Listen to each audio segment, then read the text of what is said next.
Pagi Bapak Ibu, apa kabar? Semoga kita semua sehat, sejahtera, diberkati Tuhan. Selamat pagi Bapak Ibu Gembala.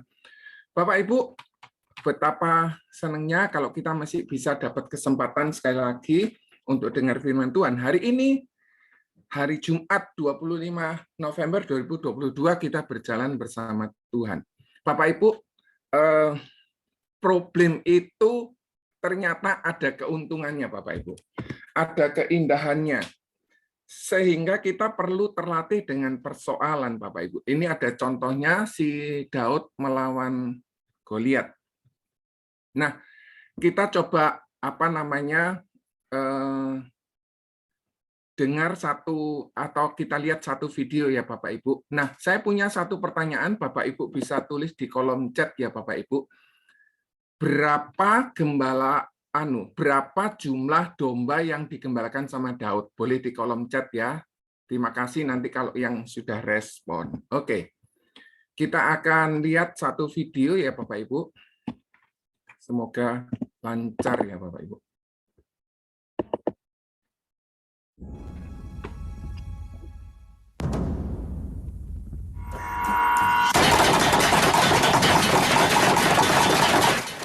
To secure the promised land, the Israelites must defeat the Philistines.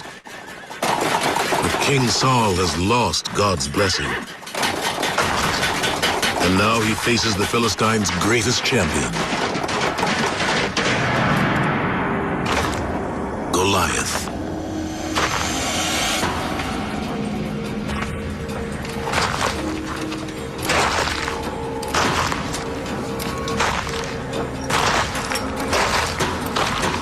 Will one of you fight me? Israelites! You win! And the Philistines will be your slaves. I win! And you will be our slaves. Someone must fight him! Not you, Jonathan. The warrior who defeats him will be a rich man! Not one man in Israel! Not one of God's people!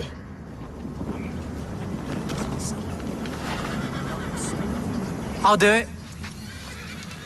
David, you're no soldier, you're a shepherd. Yes, a shepherd. As I protect my sheep, God will protect me. Where is your faith? Where is your God? I will kill him.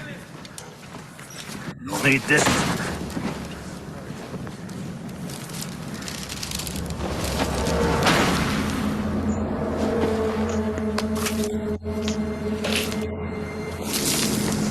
I'll be better without it.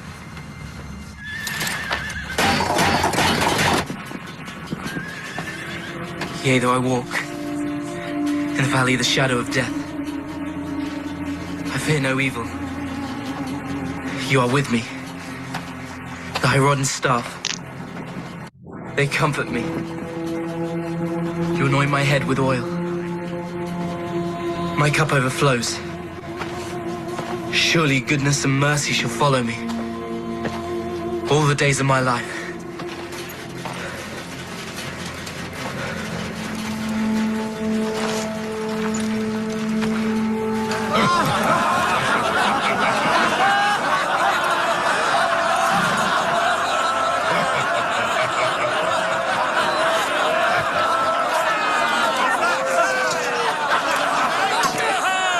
Israel has found a champion!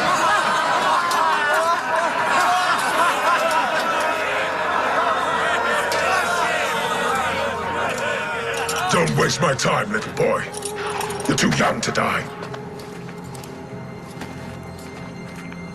I will fight you!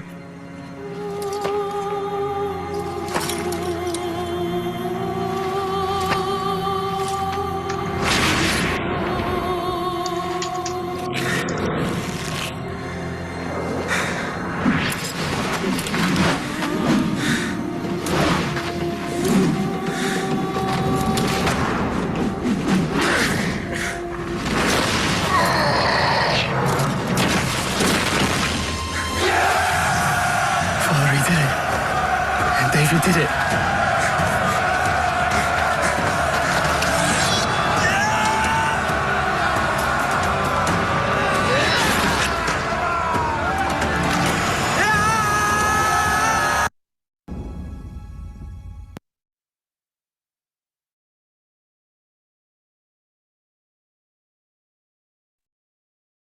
Pembukaan Daud. Coba saya share kembali ya Bapak Ibu.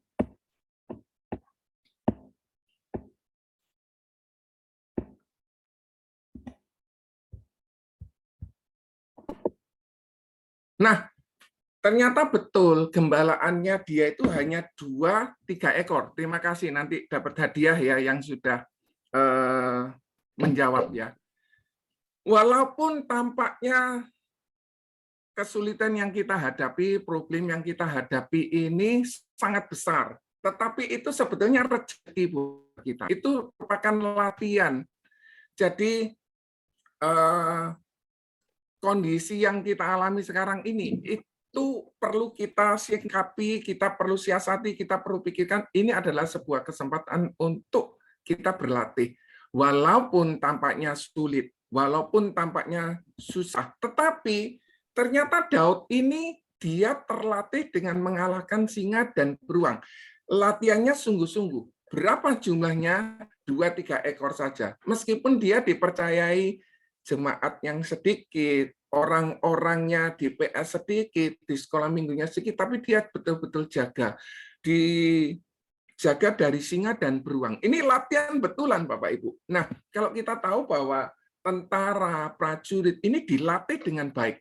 Dilatih dia sejak jam 4 pagi harus sudah ada di lapangan untuk apel. Dia harus berlatih membawa beban, berlari. Itu capek. Buat orang-orang yang tidak terbiasa itu capek.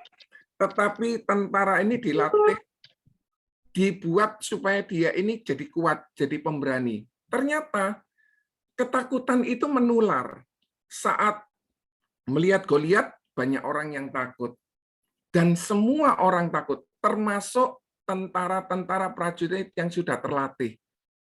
Nah, mereka padahal sudah dilatih. Kalau kita lihat di KTT G20 kemarin, ternyata luar biasa pengamanannya. Pengamanan yang pertama itu pas Pampres yang mengawal presiden, pasukan pengawal presiden. Itu diperlengkapi dengan senjata.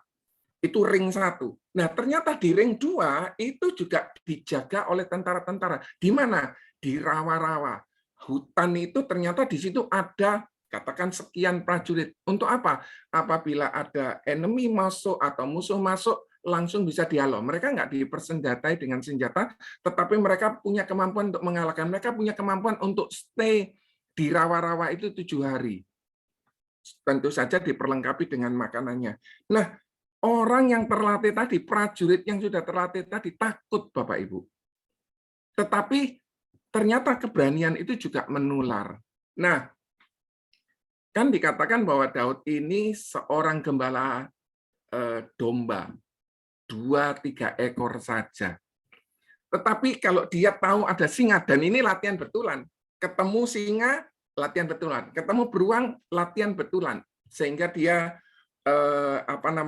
punya kemampuan, keberanian singa dan beruang. Kalau beruang mungkin lebih besar dari si Daudnya. Dipegang janggutnya, dilemparkan. Nah, ini kan problem. Nah, problem ini kita perlu latih supaya kita tambah lama, tambah kuat, Bapak Ibu. Nah, sehingga saat Daud bisa mengalahkan singa tadi, dombanya selamat. Meskipun hanya 2-3 ekor selamat. Nah, tadi kan ada si singa ini, singanya mungkin nanti dipotong, kemudian kulitnya si singa ini bisa jadi baju. Kemudian dagingnya juga mungkin bisa dimakan atau bagaimana. Mungkin kepalanya, rambutnya ini bisa dibuat hiasan dan lain sebagainya. Jadi sebuah problem itu membuat kita ini makin hari makin terlatih. Jadi kita tidak perlu melihat problem. Satu kali saya pernah mengalami dirugikan sama orang. Sekian gitu ya. Menurut saya sudah cukup besar. Kemudian teman saya dirugikan sekian miliar. Teman saya yang lain itu harus cicilannya 300 juta setiap bulan, sekian tahun, dan kondisi pandemi datang. Saya tidak bisa tolong dia, cuma saya bisa tolong doakan. Saya doakan, saya kuatkan. Nah, problem itu tidak perlu dicari, Bapak Ibu. Tidak perlu diciptakan. Contoh, menciptakan problem itu, kita bekerja dengan keras, terus lupa makan, terjadi asam lambung. Nah, itu merupakan hal yang kurang bagus. Nah, di PS itu ada satu orang cerita kemarin. Saya itu punya mobil, mobilnya juga sudah cukup lama tua, tetapi terot-terotnya, karet-karetnya itu diperbaiki sehingga mobilnya itu tetap enak. Oh, itu salah satu cara untuk dia bisa melakukan hal yang baik. Nah, sama seperti saya kemarin juga mengalami, saya beli aki kering supaya mobil ini tidak perlu perawatan, tetapi satu kali sudah dijaga. Kalau yang aki basah kan harus diisi airnya. Kalau airnya habis, nanti selnya bisa mati. Habis, ya sudah, beli, kemudian roda kehidupan itu terus jalan lagi. Hal yang lain, kita mau pergi ke gereja. Ini ke gereja loh Bapak Ibu, naik sepeda motor, enggak bawa SIM. Enggak diperiksa bensinnya, enggak pakai helm. Nah, itu problem-problem yang diciptakan. Tidak perlu kita menciptakan problem, karena tanpa diundang problem itu sudah pasti datang. Seminggu ini saya melihat tentang firman Tuhan tentang problem-problem semua. Nah, kita perlu pakai kacamata. Kacamata itu perlu kita pakai. Mungkin kita katarak rohani, kita operasi. Supaya apa? Kita bisa melihat dengan jelas. Seperti budaknya atau orangnya yang membantu Elia, yang waktu itu ada Elia atau Elisa itu, melihat dia dikepung sama musuh, setelah dicelikan matanya, dia bisa melihat. Keledai Bahlum, setelah dicelikan matanya, dia bisa melihat satu negeri yang permai. Kita mau melihat mana? COVID-nya, kondisi kesulitan ekonomi, atau kita melihat masih ada invisible hand, tangan Tuhan yang tidak kelihatan, yang sanggup menolong. Karena apa? Kita ditunggu sama Tuhan, saat kita angkat tangan, pertolongan itu akan datang. Jadi kita betul buat supaya kacamata rohani kita ini betul-betul jelas. Nah, fokus kita mau kemana? Fokus kita sama problem, fokus kita, jadi gini, oh iya ya aku dirugikan orang gitu. Kenapa? Karena saya dulu juga pernah merugikan orang yang tanpa saya sadari. Sehingga saat saya punya problem segini, teman saya problemnya segini, oh aku jadi enak, menikmati. Iya ya, ternyata aku ya enggak menderita apa. Buat apa? Fokus kita jangan di sana. Tetapi kita fokus kita bahwa di balik kesulitan itu ada satu pengalaman rohani. Ada orang yang sakit disembuhkan, dia punya pengalaman rohani. Ada orang yang sakit ternyata meninggal. Nah, saat meninggal, kita tidak perlu berkata, oh ya kamu banyak dosanya, maka meninggal. Oh saat COVID kamu banyak dosanya, kamu meninggal. Tidak perlu. Bahasa ini kita perlu atur bahasa yang baik, sehingga kita menyampaikan hal-hal yang menguatkan, bukan untuk menyudutkan atau menghakimi. Fokus kita mau kemana? Kalau fokus kita ke problem, maka yang kita hadapi problem. Iman kita menghadapi, wes ini sulit, akan terjadi sulit. Tetapi kalau iman kita berkata bahwa masih ada Tuhan, masih ada invisible hand yang sanggup menolong, maka kita tidak perlu khawatir. 2023 kurang berapa hari? Silakan tulis di kolom chat Bapak Ibu. 2023 tanggal 1 Januari ini kurang berapa hari lagi? Percayalah Bapak Ibu, tangan Tuhan ini sanggup. COVID ini kan tidak kelihatan, tetapi dampaknya sangat besar ya. Lah, apakah kita tidak lebih yakin seperti Daud tadi bahwa masih ada Tuhan yang lebih mampu mengalahkan Goliat? Masih ada. Oke, 36 hari lagi, Pak Sarbi. Thank you so much ya. Iya, videonya hilang tadi. Oke, thank you.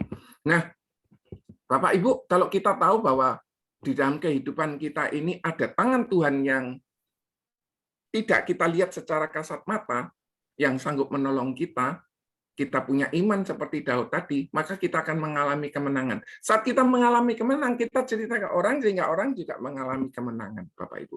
Nah, Bapak Ibu, ada tangan Tuhan yang masih sanggup menolong kita, Bapak Ibu. Nah, saya mau mengajak kepada Bapak Ibu untuk mencatat semua kebaikan Tuhan. Nah, ini ada buku yang tadi sudah menjawab, saya kasih hadiah ya. Mari kita catat semua kebaikan Tuhan. Supaya apa? Di tahun 2023 kita tidak lemes itu. Kenapa? Saat kita lihat pertolongan Tuhan, ini saya baru mencatat, belum banyak. 1, 2, 3, 4, baru 4 yang saya catat.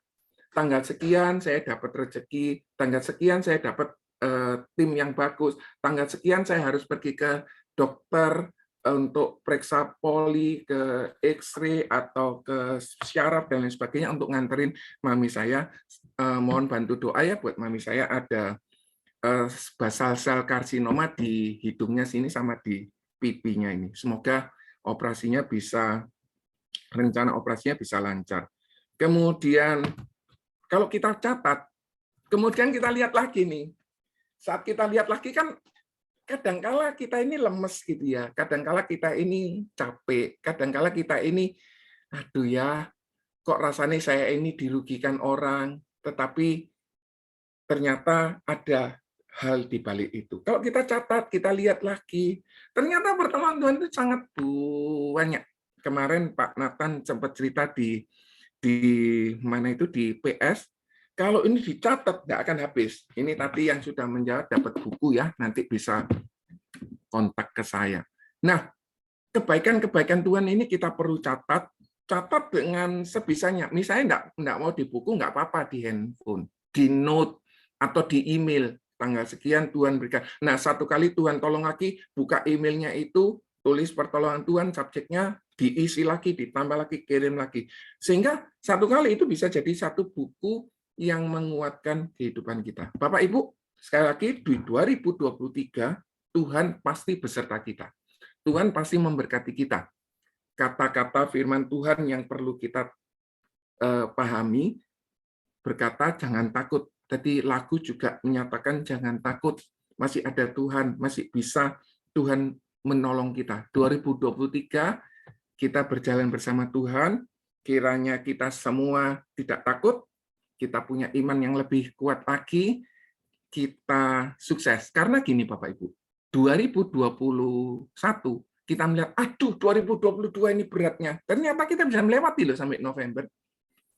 November tanggal 25 kita bisa melewati. 2019 kita bilang, aduh 2020 ini gelap. Ternyata 2020 kita bisa melewati. 2018, contoh terjadi satu problem ekonomi 2008, kita bisa melewati loh 2009.